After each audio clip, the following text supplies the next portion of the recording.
channel Andika Rage 21. Kali ini videonya tuh beda daripada video yang lain ya kan. Biasanya kan kalian melihat pemandangan yang indah-indah gitu kan, hijau-hijau. Kalau ini kita shoot di garasi yang berantakan ini. Yeay. Ini dia tempat bertapanya Andi Yusuf tuh di sini nih, di garasi ini nih, dari pagi sampai malam, dari pagi sampai malam, dari pagi sampai malam ya. Ya walaupun di sini berantakan, tapi hasil yang saya buat nggak berantakan. Jadi terlalu sibuk mengurusi motor hingga garasinya Berantakan. Sebelum lanjut nih ya kan, pengen bikin video apa sih nih? Soalnya kan ada bininya Andi Yusuf nih ya kan. Jadi kayak, mau ada apa nih? Apakah ada kecotan rumah tangga ya? Sama sih, karena kita tidak pernah kecot. Jadi kali ini di YouTube-nya di Garage ini bakalan ada yang namanya diinterogasi istri. Jadi saya mewakili istri Anda semua nih ya, om ngap-ngap semua. Saya akan menginterogasi suami saya, mau ngaku nggak sih kalau modif ninja, modif motor itu habis berapa ya kan? Soalnya kan banyak nih, kayak di Instagram atau di banyak lah di meme-meme yang lain kan, kalau belinya sekian, toko sekian, pas dijual sekian, bukannya untung malah rugi.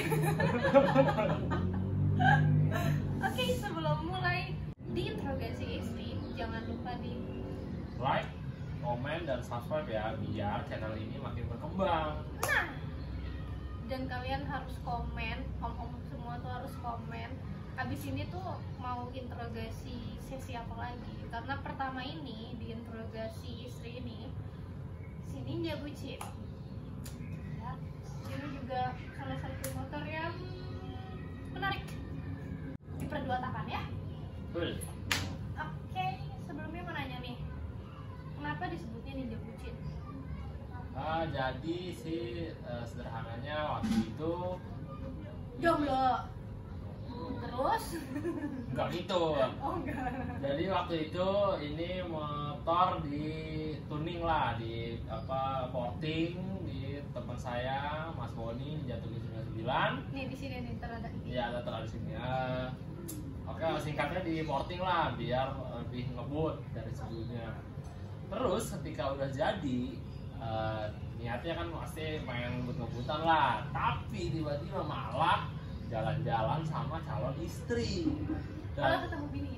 Iya, malah ketemu calon istri tiba-tiba. Terus dipanggil tuh sama Mas Boni. Wah, ini mah ninjanya malah jadi ninja bucin ini. Ya udah. Jadi awal mulanya itu celetukan ya? Ya, awalnya celetukan. Jadi speknya ini motor dikebutin tapi malah buat ngebucin. Nah, kan orang biasanya kalau misalkan sendiri yang lebih seru ya, istilahnya tuh di bore up, Iya. baju sendiri, udah gitu kan. Ini kan, tapi mempersiapkan bawa beban. Iya juga sih ya.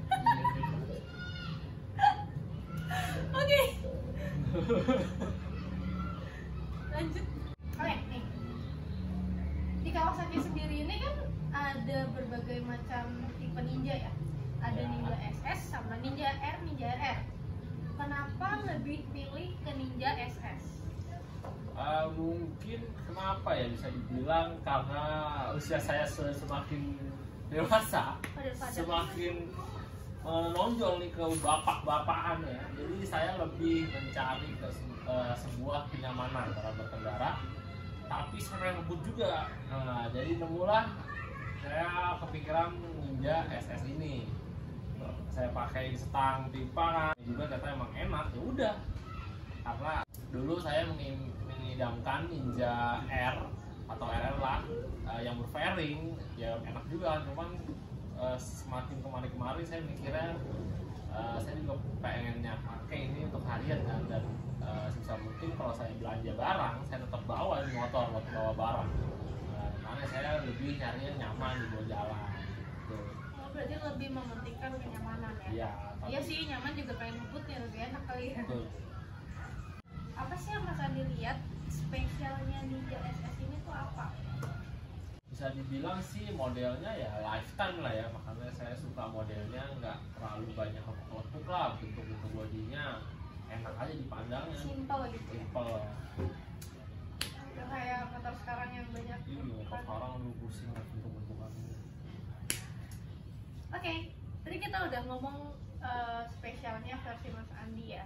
Sekarang ini kita mau nanya kelemahannya dari motor ini tuh apa? Kalau bisa dibilang kekurangannya apa ya? Kalau bilang kekurangannya boros, dia 2 tak. Ketika kalian udah milih 2 tak, berarti kalian udah terima resiko yang mana 2 tak masih boros. Seirit-iritnya motor 2 tak, pokoknya boros dibanding motor 4 tak. Ya bisa dibilang kekurangannya sih ya itu, cuma kalian masih udah menerima kekurangannya ketika kalian meminang Ninja ini. Oke nih, inti dari video ini ya, inti dari video ini. Sekarang saya menanya, habis berapa sih? Ini bukannya sombong ya, cuman mau ngasih tahu ke teman-teman juga kalau modif motor itu ya kisaran seginilah untuk gambaran seperti Ninja ini gitu loh. Berapa sih? Nggak usah nominalnya tuh nggak usah disebutin yang sekian betul, nggak usah ya. Ini yang berat nih. Ini kalau misalkan dilihat ya Mas Andi tuh kan dari dulu, dari kita SMA selalu pakai Yamaha ya kan, Nuvo, Mio, Jupiter ya semacamnya lah ya. Kenapa sih nih kok tiba-tiba ada Kawasaki sendiri? Kenapa ini anak tirinya ada? Ini bisa dibilang anak tiri yang paling disayang. Sebenarnya sebelum saya suka dengan Yamaha, saya sih udah suka sama Ninja ini ya, mungkin karena dulu sekolah lah ngeliat teman-teman ada yang pakai Ninja, terus ya bilang ngebut lah ya, pengen banget punya Ninja, tapi nggak bisa sekolah di mana, nih sama bapak yang ada nanti coret untuk keluarga. Ya harusnya tuh gini dong, drama dikit yang kayak pokoknya kalau nggak Ninja nggak mau sekolah. Waduh, jadi ya udah nggak usah sekolah, oh jadi anak sekalian, waduh, jeng. Langsung jadi kalau buat temen-temen nih yang masih sekolah ya, kalau bisa ya udah, kalau dikasih motor ini ya udah terima aja dulu, karena kita tuh lebih enak menghasilkan sesuatu yang kita mau dengan keringat kita sendiri. Ini pun bisa dibilang saya pengen Ninja tuh 2010-an lah. Ya saya bisa dibilang sabar lah, kalau emang nggak sampai nggak apa-apa, sampai alhamdulillah. 2020 alhamdulillah saya bisa beli Ninja ini hasil dari keringat saya sendiri. Alhamdulillah. Lebih enak, kayak ya udahlah, kalian juga kayak orang tua pasti mikir lah ya udahlah buat kesenangan anak ya, karena apalagi kan dia udah kerja. Kayak itu buat appreciate ke diri sendiri gitu loh. Ya nggak sih? Betul lah. Self worth. Nah, beda kalau udah suami istri. Kalau suami istri, duit suami, duit istri. Iya. Dapet aja lagi. Sebelum kita nanya nih, abis berapa buat modif Ninja yang simple tapi elegan kayak gini, istilahnya modif tapi enak gitu masih dilihatnya ya kan, nggak melanggar kodrat sebagai motor. Betul, barang-barang Iya. Kamu mau nanya, kamu tuh dapat inspirasi dari mana sih buat modif standar, tapi dibilang standar juga nggak standar ya? Inspirasi dari mana ya? Mungkin saya juga udah lumayan lama kan modif motor lah, dari sekolah. Terus ya pas kuliah juga masih demen lagi tuh ngulik-ngulik motor.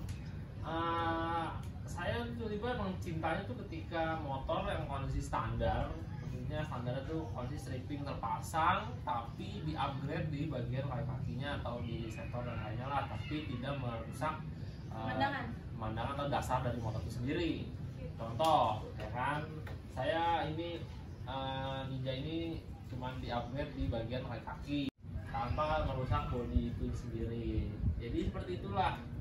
Jadi ibarat kata tuh ciri khas dari motor itu sendiri pun nggak dirubah, cuma dipermanis aja. Betul. Oke, sekarang kita nanya, Mas Andi tuh habis berapa untuk Ninja ini ya, untuk Ninja ini sendiri, dari beli motornya sampai bisa modif. Soalnya kita juga tahu ya, di barang kagak ada yang murah, tahu gitu loh. Gak usah dibilang ini barang mahal, udah gak usah diginin aja, juga orang udah tahu nih anjay gitu ya. Oke, dimulai dari apa ya? Peset. Ini footstepnya pakai punya RC3. Ini harga sekitar 1 jutaan lah, lebih dikit. Nah, 1000 sekian lah ya. Ntar kalkulator dulu. Knalpot ini pakai CMS. Nah, ini harganya lumayan juga, 2,5 lebih lah, dikit. 2,5 sekian. Taruhlah 2,5 deh, tarif murahnya aja. Tergantung 2,5-nya setengah ke sini apa setengah ke sana. Kalau setengah sana kita bulatin 3. 2,5 lah, nggak pakai 2,5 dah. Aduh, terus velg. Velg ini pakai NS1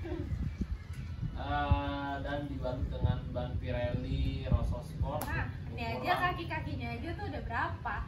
Ukuran 90-80, 120/70 yang belakang. Itu kalau diperkirakan sekitar 8 sampai 9 juta. 8 sampai 9 ribu, pemirsa. Oke, nih. Ini deh yang sepele nih. Stabilizer kan? Oh, stabilizer itu pakai punya Bipro. Itu harga sekitar ya 500-an. 500 ribu. Sekarang sebelum saya diktein nih, sebelum aku diktein, mau nyebutin sendiri nggak? Apa yang belum disebutin? Aduh, apa ya? Dari sektor kaki deh. Cakram itu pakai PSM, itu harganya sekitar 900-an. Terus kaliper Nissin Samurai, itu depan belakang sekitar 1,8 lah, tulang ya. Terus apa lagi ya, masih dalam pengereman ya. Master rem, nah ini master rem pakai NX4, harganya juga lumayan, 2,7. Jadi tahu kan para istri-istri, kalau misalnya dibilang enggak kok murah, 800 ribu. Aduh, lanjut. Tadi itu 2,7. Terus selang rem pakai hel itu depan belakang sekitar ya 900.000 lah. Tuh senang remnya aja. Lihat tuh istri-istri aja, pacar-pacarnya bikin kacau deh. Aduh. Apalagi ya dalam sektor Mesin nih, mesin di porting karbu pakai BRT. Kalau porting dulu deh, porting itu kurang lebih hampir 2 jutaan kurang gitu. Terus pakai kertas JTEK juga, itu kertas sama sih sekitar 2an juga ya. Terus karbu pakai yang karbu nggak insya Allah murah, pakai BRT PE28 PE30 itu 850.000, murah tapi lain mahal.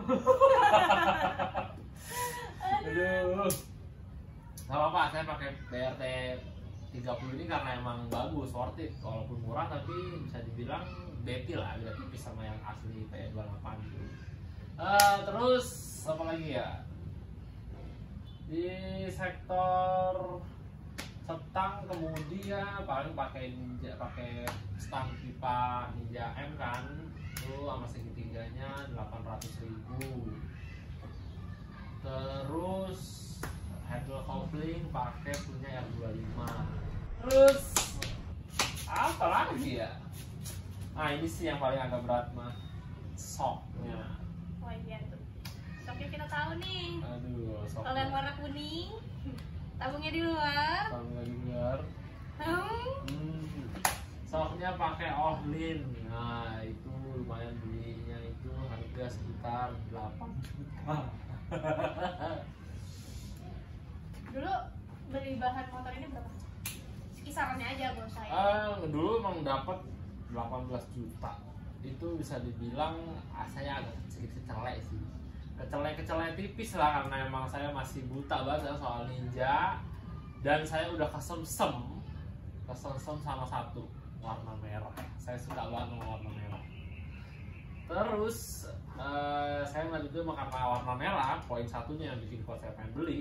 Dan kedua emang mesinnya standar, mesinnya sih sangat penting dan masih original. Tapi saya nggak begitu memperhatikan bagian luar sininya, itu sedikit udah diakal-akalin. Cuman saya nggak begitu masalah lah, soal mesinnya masih ori, yang kan bisa saya danain sedikit. Jadi nggak apa-apa, saya sikat aja tetap. Terus saya modif dikit lah, saya restore dikit, nggak jadi kayak gini langsung ya. Saya ganti bodinya semua full set. Terus waktu itu saya pakai velgnya tuh pakai velg CBR. Pokoknya simple lah. Mungkin ya gimana ya, kemampuan saya dulu untuk modifikasi ninja segitu aja. Jadi ya udah saya nikmatin. That's point. Tapi tiba-tiba alhamdulillah dikasih rezeki lebih, jadilah seperti ini. Lanjut. Kalau ditotalin nih ya, udah lebih dari 50 sendiri pak. Masa? Iya. Belum balik nama. Belum ininya itunya. Karena emang dari dulu nih ya, bukannya pengen mempromosikan, cuman emang dari dulu, dari 2011 saya kenal sama Mas Andi ini, dia tuh selalu apik sama yang namanya motor gitu. Kalau misalkan helm nih ya, yang harganya mahal aja udah digeletakin gitu aja ya kan. Kalau motor tuh benar-benar sampai kalau hujan dikit pun beneran nunggu kering ya. Dari dulu itu parah sih, nunggu keringnya hujan. Ya hujan nunggu kering ya gitu. Amit-amit banget kalau jalan ada minjem motor yang lain. Ya itu Minjem motor bapak, ya maaf ya pak. Dan itu pasti kayak gitu, dan emang nggak berubah, malah semakin kesini ya, semakin doi bertambah tua nih ya kan, makin dilihat ya emang passionnya mungkin di situ gitu loh. Dari dulu pun bikin motor juga sesuai dengan yang sekarang, maksudnya nggak merubah yang ekstrim atau gimana pun, nggak terlihat standar, cuman kita tahu itu head on, udah tidak memaksakan untuk head on gitu, enggak ya bisa dibilang saya juga masih banyak lah yang ninja yang lebih head on dari ini, dan ya beda-beda kemampuan orang kan. Ini kemampuan saya segini, alhamdulillah saya bersyukur bisa jadi seperti ini. Jadi poinnya itu, kita harus memodif motor sesuai dengan kemampuan. Gengsi nomor 2 gitu loh. Sedangkan kalau misalkan kita ngikutin gengsi, udah. Oh ya Mas Andi, sebelum ke pertanyaan terakhir nih ya, aku mau nanya, Kawasaki Dualtag ini ya, Kawasaki Ninja SS ini, untuk spare partnya masih gampang atau susah? Kan kalau Viser kan susah ya dari barang-barangnya tuh. Ya bisa dibilang ya bisa, susah gampang lah, masih bisa cari, tapi paling kalian carinya di online. Kurang lebih sama kayak Ninja juga gitu. Kalau emang kalian yang mau nyari spare part Ninja, udah banyak juga sih di Instagram ada yang jual, di marketplace pun juga udah banyak juga yang jual. Aman lah, masih worth it lah ya kalau misalkan dipakai untuk berapa tahun kemudian, karena kan spare partnya masih banyak. Ya insya Allah masih aman lah. Dari Kawasaki sendiri pun saya sempat nonton di YouTube-nya yang Retech, kemungkinan tuh spare part Ninja itu masih aman untuk 5 atau 10 tahun ke depan lah insya Allah. Berarti untuk investasi ke depan masih aman, bisa. Masih aman ya. Sekarang Dualtag lagi rame lagi nih Mas. Di mana-mana kita ngeliat motor Dualtag yang dulunya tuh jarang banget ya kan. Paling banyak tuh ranking deh. Nih, tolong kasih tips nih ya. Kan Mas Andi tuh suka jual beli motor, jual beli spare part gitu ya. Tolong kasih tips nih ke teman-teman nih ya. Kalau kita mau beli Dualtag second nih, ya, pertama yang harus kita lihat kalau mau beli motor Ninja ini tuh apa? Sebenarnya sih ya sama lah ya untuk motor-motor yang lain ya. Kalau kalian mau lihat motor, utamakan lihat dulu mesinnya halus atau enggak. kalaupun kalian takut apa atau nggak paham lah mau ngeliat motor, usahakan cari temen yang tahu, yang paham, atau enggak cari mekanik lah, atau enggak ya tolong mau mekanik nih bengkel, tolong dong temenin mau lihat motor. Kalau kalian takutnya salah-salah kan dia mungkin lebih paham, jadi kalian nggak kejeblos ke motor yang amsyong. Biasanya sih kalau kalian ngeliat apa namanya motor second ya lihat lah mesinnya pasti halus apa enggak, terus kira-kira kayak karbu itu ori atau enggak, tanya nih jujur atau enggak ya di pedagangnya, karena susah juga ya. Bloknya kira-kira udah OB atau belum, kalaupun belum OB masih ori kira-kira udah sernya udah OS berapa tuh. Nah kira-kira kalau kalian tinggal jeli lihatlah bagian kakinya ori enggak, kalipernya, terus master remnya, atau ya lain-lainnya lah. Kira-kira tangki nih, tangki kalau sama Ninja di sini pada bocor nggak nih, lem-leman, nah itu dicek juga. Banyak sih sebenarnya kalau mau dicek, cuman sekiranya yang paling penting sih menurut saya mesin sih ya, karena kalau body kalian bisa nyicil lah, cuma kalau mesin, waduh udah sakit banget lah kalau dapat mesin yang bobrok nih. Ya kurang lebih gitu aja. Nah ya, utamakan kalian juga paham lah ya sebenarnya kalau mau lihat nih mau beli Ninja yang tipe ini nih, berarti kalian harus tahu ini ada tahun berapa aja. Kalau tiba-tiba kalian nemu yang seperti ini tapi ya STNK tahun 2008, nah berarti kan aslinya bukan ini dong. Takutnya kalian sedih nyarinya mau yang tipe ini tapi aslinya bukan yang ini.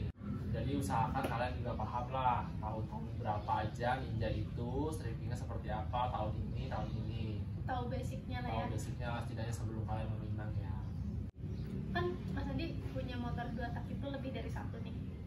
Khusus untuk Ninja ini perawatannya tuh gimana? Apakah ada yang spesial atau biasa aja gitu?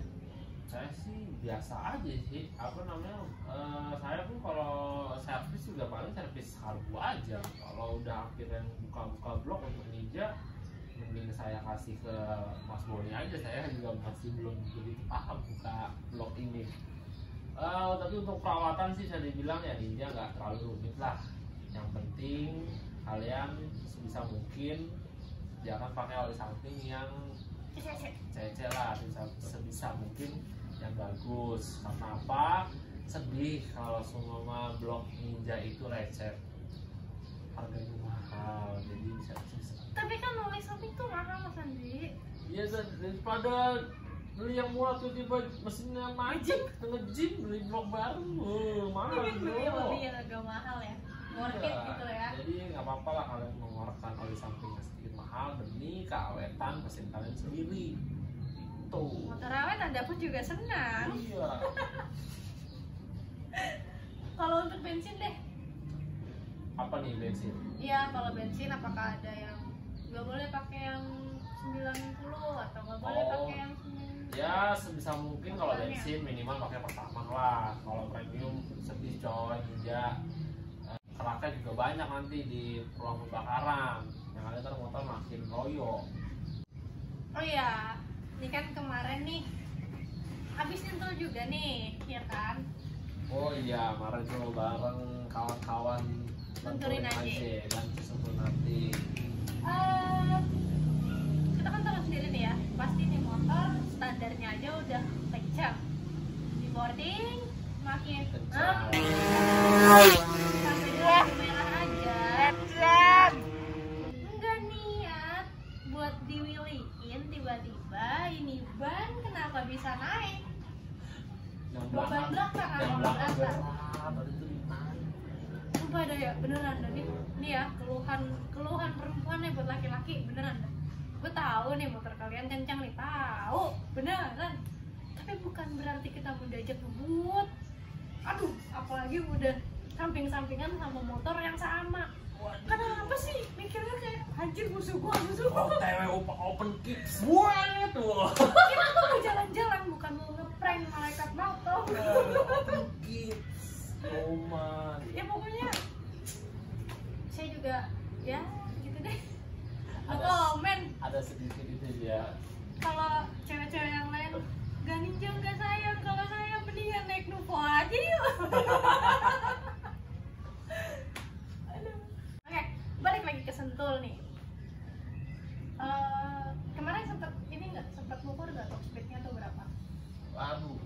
sempet sih, cuman kalau pengukur juga percuma. Kalau speedometer kalau sakit tuh nggak tahu dari dulu ya emang nggak pernah akurat, jadi nggak usah lah dilihat speedometer, insya Allah bakal kencang gitu rasanya. Pokoknya kalau udah but gitu udah. Waduh. Kalau udah kejambak motor nih, udah kencang dari motor udah. Bayangin lihat angin aja, weng, waduh udah kencang banget itu motor ya Itu Allah. kalau kamu nggak megang kencang bisa kebuangin nggak? Waduh, itu gimana ya ini? Apalagi ini nggak berfairing Ini loh. motor nggak ada fairingnya kan? Tadi mau saya pakein fairing kecilnya Tiger Revo lucu. Ini bayangin aja. Udah takin ya karena udah itu. Waduh, angin masih pala tuh masih pas keluar dikit loh. Tapi apa rasanya naik motor yang biasa kamu pakai, yang biasa Mas Andi pakai di jalan raya, yang istilahnya ngebutnya cuman kayak ya lawan motor injeksi yang masih standar gitu ya, ketemu di ini injeksi standar. Kalau injeksi yang gorap kan udah pada kencang-kencang ya Pak. Itu gimana rasanya bisa ngerasain motor idaman dengan spek idaman di sirkuit? Bisa dibilang puas ya, maksudnya kita kan juga kalau jalan raya serem lah ya, takut kenapa-kenapa orang lain, jadi bahasnya di sirkuit kalian tuh bener puas, tapi resikonya ya kalian sendiri. Enaknya tuh gimana ya, kalian ngobut aja seenak-enaknya aja dah, seenak udel aja dah pokoknya, mau ngobut kayak gimana, yang penting tetap safety ya, jangan lupa pakai helm yang worth it, wepak, sepatu. Nah kalian puas dah tuh disentul, mau ngebut kayak apa, mau ngebut. Saya bener ngerasain yang namanya puasnya yang itu disentul. Namanya ngegas tuh nggak ada nutup-nutupnya, ngegas terus aja. Sedangkan kalau jalan raya paling kalian mau ngebut, udah. Dari lampu merah lagi, wait. Iya, ya disentul lah. Jadi kalian kalau yang masih bisa dibilang suka balap-balap ngebut suka ngebut di jalan raya, cobain deh disentul. Ini ya, nih bukannya kita so tau nih, biasanya nih kalau di jalan raya kita ngerasa motor kita udah paling kenceng, ketika kita masuk sirkuit anjay ini motor kagak jalan. Rasanya beda loh disentul sama di jalan raya. Iya, jadi emang dari dulu sih saya pribadi nih Mas Andi nih ya, salah satu orang yang suka ngebut-ngebutan juga nih. Tapi sebisa mungkin kalau di jalan tuh nggak yang top speed atau show off gitu, karena emang resikonya tuh banyak banget. Kalau untuk kita sendiri sih ya nggak masalah gitu lah ya, tapi kan kalau misalkan nanti imbasnya ke orang lain, kita nggak tahu apakah bapak itu lagi berangkat kerja atau gimana, jadi mencelakakan orang lain kan. Jadi kalau bisa sih, kalaupun mau ngebut, kalian harus tahu batasannya tuh di mana. Ya, setidaknya tahu diri lah. Tahu diri dan bisa mungkin ya lihat sekitar lah, kira-kira emang bener-bener aman nggak nih kalau kalian ngebut. Nah. Gitu. Ya nggak usah itulah. Saya nggak usah munafik juga ya. Saya juga suka ngebut. Setidaknya saya juga mau ngebut, ngeliat juga nih bener-bener bisa ngebut nggak, kira-kira aman nggak ya. Kalau kondisi lagi jalan raya padat, masa saya ngebut kan nggak mungkin. Lagi juga kalau di jalan masya Allah, siap sih gitu loh. Yang ada semakin kencang tuh knalpot kalian terdengar di kuping orang, semakin banyak orang yang menyumpahi kalian. Pengalaman Pak. Sama ini gue Allah Akbar. Lanjut apa lagi? Oke. Udah apa itunya? Apa ya? Kamu mau ditanya apa lagi? Apa ya? Sekarang gantian, kamu mau ditanya apa? Ya. Kalau misalkan disuruh milih nih, Ninja bucin apa tupai? Waduh. Tupai itu 125 jetnya ya. Dan di sini tuh di belakang sini masih ada beberapa harta karunnya Mas Andi yang bisa kita ulik. Makanya di komen, abis ini kita mau ngulik apa? Entah Fis RK, ya kan? Motor unyu-unyu ini, entah satu lagi si Tupai kah? Atau Nuvo kah? Atau apa kah? Atau NMAX sekalipun mau di review juga gak apa-apa.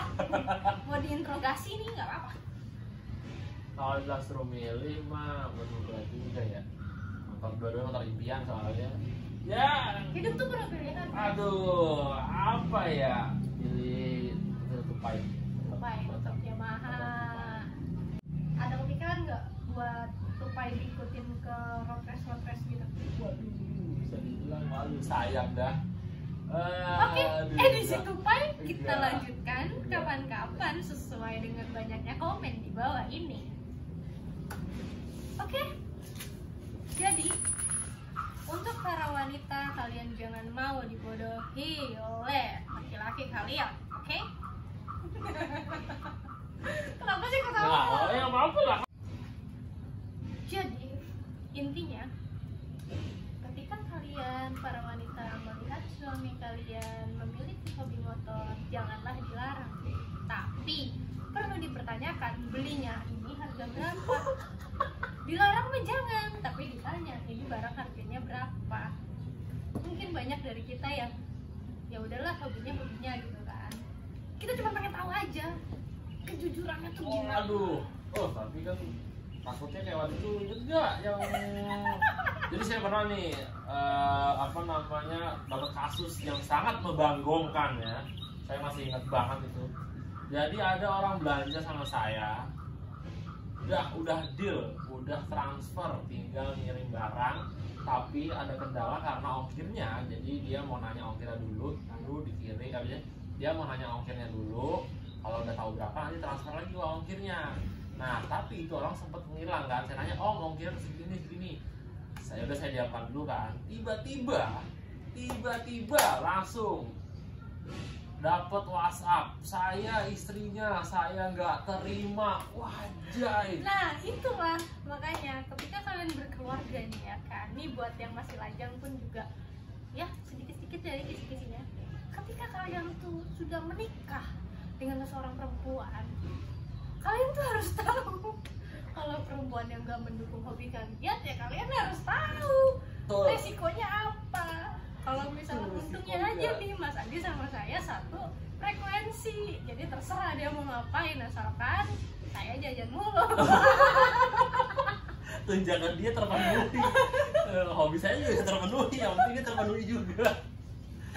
Pokoknya nih ya, kalian para suami harus ingat kalau duitnya laki-laki itu adalah duitnya perempuan. Batuk kan apa? Jadi ya wajar lah kalau misalkan dalam sebuah hubungan itu kayak masalah hobi tuh pasti ada kecot-kecotnya gitu ya, wajar sih. Cuman seminimalisir aja gitu loh, gimana caranya biar perempuan juga saling ngerti. Kalau menurut saya nih ya perempuan, biarin aja lah teman suami kalian tuh pada demen motor atau motif, seenggaknya tuh terarah daripada kayak yang lain ya kan ya. Yang juga negatif tuh bahaya lagi. Buat laki-laki kalau emang ceweknya demen balap ya tolong disupport, dibikinin motornya gitu ya. Apa mau making? Disiapin motornya, bismillah making. Aduh, emang begini kita emang tiap hari itu pasti ada aja banyolan yang gitulah. Ya udah segitu saja video di interogasi istrinya ya. Untuk sesi selanjutnya tolong di komen apa yang mau kita interogasiin di sini. Oke, cukup sekian, kita sudahi dulu videonya di interogasi istri sesi Ninja Bucin. Sampai ketemu di interogasi istri selanjutnya. Kita bakalan ada lagi tapi nggak tahu kapan. Ya ditunggu aja lah, kan juga tayang lagi. Juga tayang aja. Yang penting jangan lupa di like aja, komen dan subscribe. Mohon maaf jika ada salah-salah kata. Kita di sini semua lagi bercanda. Semua maksudnya saya sama Sandi ya kan lagi bercanda. Jadi mohon maaf jika ada salah-salah kata. Ya jangan singgung. Oke, assalamualaikum warahmatullahi wabarakatuh. Dadah.